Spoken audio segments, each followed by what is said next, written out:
Ang mag-iihaw ako ng eggplant. O di ba kahit sakalan pwede, para-paraan lang 'yan. Maglalagay ka lang diyan ng ihawan na pwede sakalan. O di ba? Ihaw ako ng eggplant. Diyan.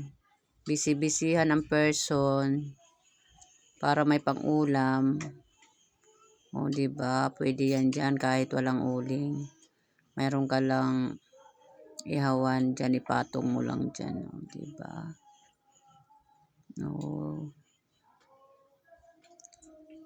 Babalatan ko muna siya bago ilagay sa egg na may chicken breading. Maglagay lang ako ng chicken breading sa itlog, o di ba? Tapos ibabad ko muna yung talong, o di ba? May ulam na kami. Oh, yummy. Yan ang naisipan kong ulam of the day. O di ba? Prito-prito lang. Sarap.